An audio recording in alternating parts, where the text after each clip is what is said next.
이 고교 학점제가 올해 전면 실시된 이후 고등학교 현장에선 잡음이 끊이지 않았습니다.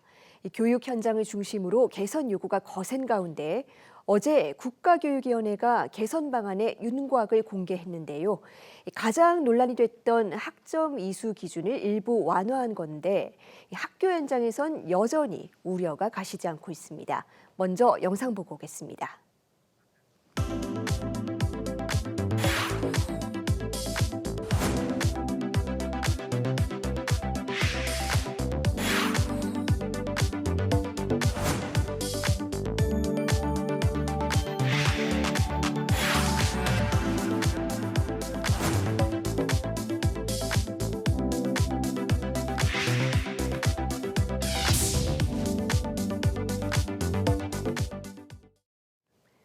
네, 이 고교학점제 논란이 해소될 수 있을지 한국교원단체 총연합회 강주호 회장과 조금 더 자세히 짚어보겠습니다. 회장님 어서 오세요. 네, 안녕하세요. 네, 일단 이 고교학점제에서 가장 논란이 됐던 부분이 이 모든 과목에서 이 성취율과 출석률 다 보던 겁니다. 이걸 국교위가 어제 개편안을 발표했는데 선택 과목에 한해서 출석률만 보겠다. 이렇게 일부 완화하기로 했어요. 이렇게 하면 혼란이 조금 줄어들 수 있을까요? 안정될 수 없습니다. 한마디로 실효성 없는 미봉책에 불과합니다. 교총 등이 실시한 설문조사 결과 학업 성취율을 보정하기 위한 최소 성취 수준 보장 지도가 효과가 없다는 교원의 응답은 무려 97%에 달했습니다. 학생들 역시 최소 성취 수준 보장 지도가 학습과 성장에 도움이 되는지에 대해 부정적 응답이 압도적으로 많았습니다. 그럼에도 지난달 교육부는 학교 현장과의 여론과는 정반대되는 고교학점제 만족도 조사 결과를 발표했습니다. 저는 이를 보면서 교육부가 여론이 악화되자 지나치게 조급해졌고 여론을 호도하고 있다는 인상을 지울 수 없었습니다. 사실상 가짜 여론조사에 가깝습니다. 제도의 타당성이나 정책 설계의 적정성을 묻기보다는 개별 교사와 학교 구성원의 책임감과 성실성을 묻는 방향으로 설계된 조사였습니다. 교육부는 이를 근거로 고교학점제가 긍정적으로 작동하고 있는 것처럼 발표했지만 학교 현장의 현실은 혼란 그 자체입니다. 현장에서 제도가 안정되기 위한 핵심 조건으로 가장 많이 요구되는 것은 명확합니다. 학점 이수 기준에서 학업 성취율을 제외해야 한다는 것입니다. 네, 이 국교위 개편안에서도 이 공통 과목에 여전히 이 학점 이수 조건으로 학업 성취율이 있습니다. 이 부분에 대해서 걱정하시는 선생님들이 많은 거죠. 학업 성취율이 학점 이수 기준에 남아 있는 한 학교 현장의 왜곡은 계속될 수밖에 없습니다. 미도달 학생을 만들지 않으려면 시험 난이도는 낮아지고 수행평가를 보는 획수는 늘어날 수밖에 없는 구조입니다.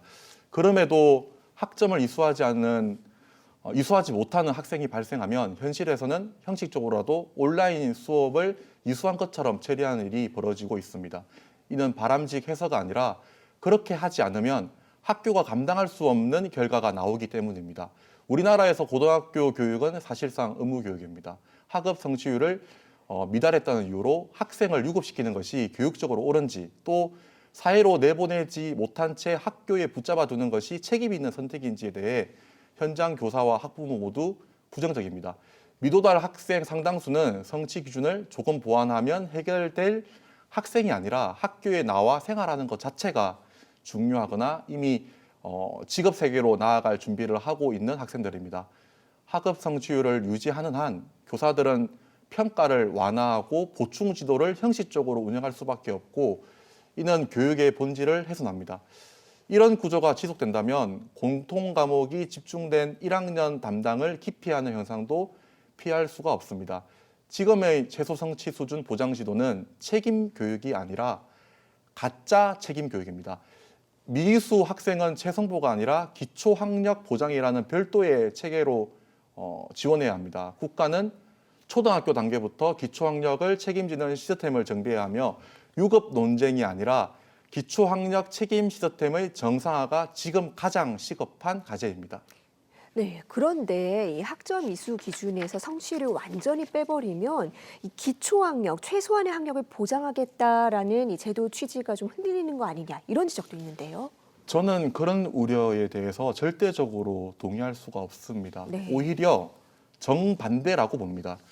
성적에 대한 부담이 줄어들수록 학생들은 지금보다 훨씬 더 자신의 진로와 적성에 맞는 수업을 선택할 수가 있습니다. 지금 학생들이 과목 선택을 할 때 가장 크게 고민하는 것이 고려하는 것이 흥미가 아니라 성적의 유불리입니다. 특히 기하나 미적분처럼 어렵다고 인식되는 과목일수록 성적 부담이 조금만 줄어도 선택의 폭은 크게 넓어집니다. 성취 수준을 걱정해서가 아니라 성적이 불리해질까 봐 포기하는 과목이 너무 많다는 것이 학교 현장의 현실입니다.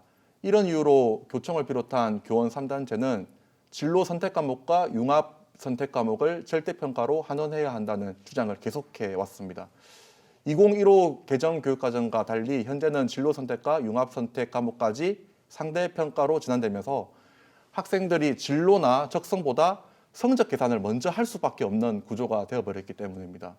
이처럼 상대평가 과목은 오히려 늘려놓은 상태에서 출석력 중심의 학점 이수가 학점제 취지를 훼손한다는 주장은 앞뒤가 맞지 않는 주장입니다. 성적 부담을 줄여 선택을 가능하게 하는 것이 학점제 취지를 약화시키는 것이 아니라 고교학점제가 제대로 작동하게 만드는 전제 조건이라는 점을 분명하게 말씀드립니다. 네, 이 국가교육위원회도 이 이른바 이 최소 성취 수준 보장 지도에 대해서 조금 더 보완이 필요하다라는 입장을 내놓기는 했습니다. 이 추가 이수 제도를 좀 마련하고 이 학교별로 좀 자율성을 강화해주자. 어떻게 보셨습니까?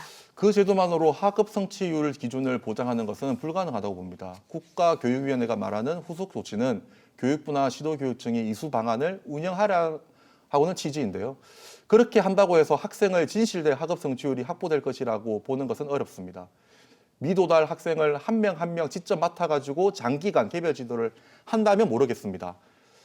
예시로 제시된 온라인 학교로는 지금과 별 다를 게 없습니다. 누적된 학습 결손을 특정 과목에 대한 단기 프로그램으로 보정한다는 발상 자체가 현실과 맞지 않는 것입니다. 고등학생 중 일부는 초등학교 수준의 내용도 모를 수 있습니다. 과목별 학업 성취율 40%라는 비현실적인 기준을 고집할 게 아니라 초중고 학교급을 넘나드는 기초학력 지원 방안을 만들어야 합니다.